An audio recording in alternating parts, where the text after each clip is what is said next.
Bismillahirrahmanirrahim. Assalamualaikum warahmatullahi wabarakatuh.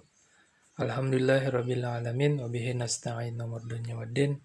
Wassalatu wassalamu ala asyrafil anbiya'i wal mursalin wa ala alihi washabbihi wasallim. Amma ba'd.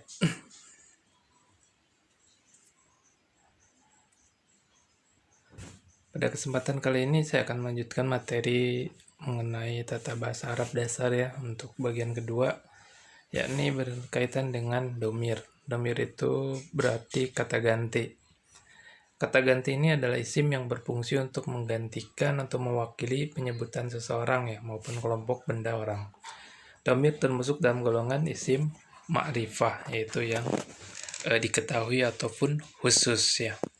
Di sini ada contohnya, misalkan kalimat atau jumlah ismiyah Ahmad yarhamu Ahmadu yarhamul aulad. Ahmad menyayangi anak-anak. Kita ganti kata subjek Ahmad menjadi kata ganti dia laki-laki ya. Huwa yarhamuhum, hum aulada. Aulada anak-anak diganti dengan kata ganti mereka yaitu hum. Jadi yarhamuhum. Jadi bagaimana nanti menyambungkan dengan domir ini dari kata kerjanya. Ahmadu yarhamul aulad. Jadi huwa yarhamuhum ya. Huwa yarhamuhum.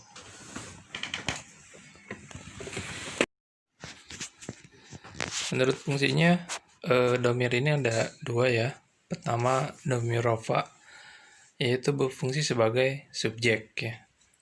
Domir nasab yaitu domir yang berfungsi sebagai objek. Jadi isim itu ataupun kata ganti pun ada yang namakannya subjek, ada yang menjadi objek. Misalkan di sini ada contoh kalimat yang tadi, huwa yarhamuhum.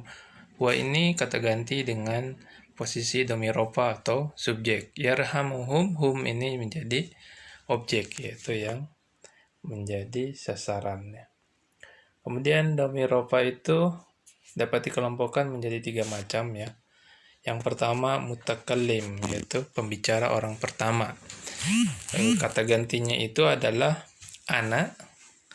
Kemudian anak ya berarti saya, yaitu kata ganti untuk pembicara pertama kan saya, kemudian kami itu ya, kita, itu adalah mutakalim, ana wa nahnu.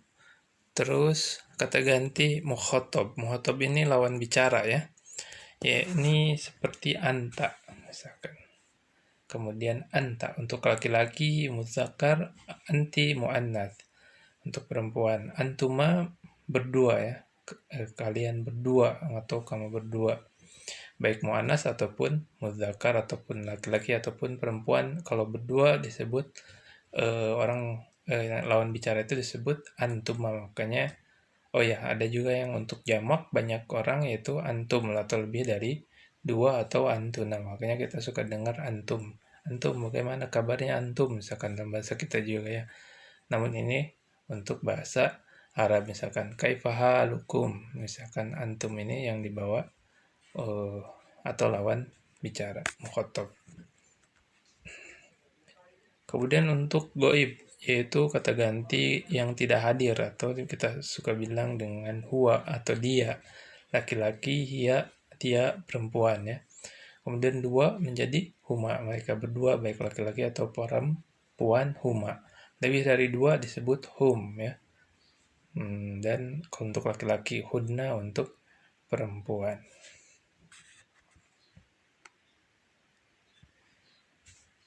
Domir nasab ya. Domir nasab ada turunan bentuk lain dari Eropa yang terdiri dari domir nasab ya.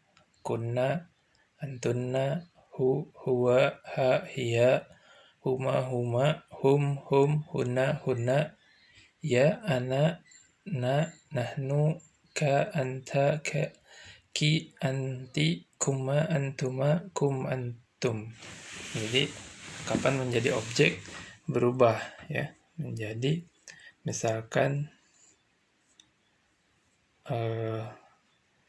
hadhihi saya roti. Nah, bukan lagi kita sebut Hadhihi asyarah anak, tidak menjadi anak kan subjek. Jadi kalau untuk menjadi objek, misalkan mobilku, hadhihi ini adalah mobil, syarah. Nah, pakai ya di belakangnya untuk bahwa itu menyebutkan ganti objek mobil punya saya syaroti menjadi kalau mobil kami menjadi syarotana ya, menjadi mobil kami. Kemudian mobil Anda laki-laki yaitu sayarotuka, untuk perempuan sayarotuki, sayarotukuma untuk kalian berdua, kemudian sayarotukum, makanya ada istilah hada baitukum, misalkan hal hada baitukum. Nah, apakah ini rumah Anda? Kum ya berubah dari asalnya antum sebagai subjek menjadi kum ya, menjadi pemilik apa atau objek ya, sasarannya. Sama juga dengan yang kunna, antuna, kunna, huwa, hu. Misalkan abuhu, maka kita dengar bukan abu huwa, tapi huwa ini untuk subjek, tapi sebagai dia derita ataupun yang terkena menjadi sasaran, huwanya berubah menjadi hu.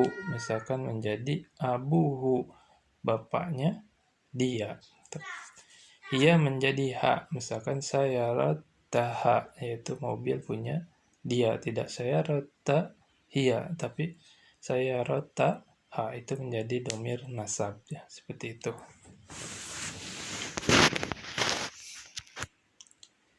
Kita contohkan ada beberapa kalimat yang berkaitan dengan domir nasab.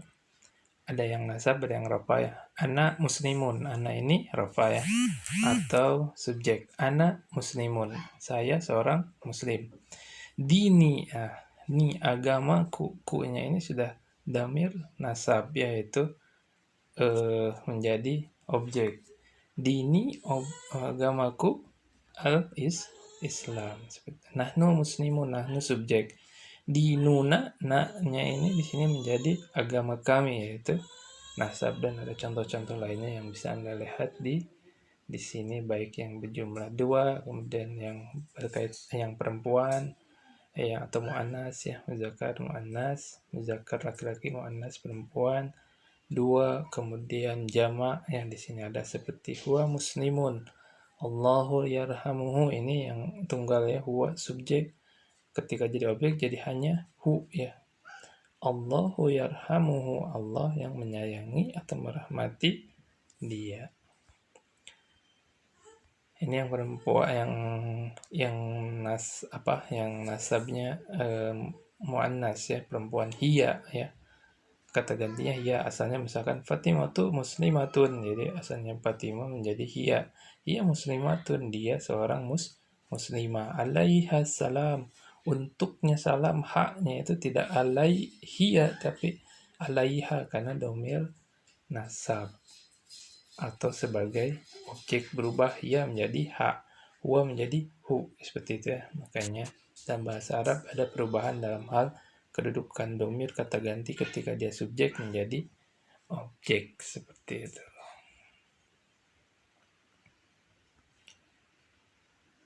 Oke, untuk kesempatan kali ini saya cukupkan dulu sampai di domir ini kata ganti.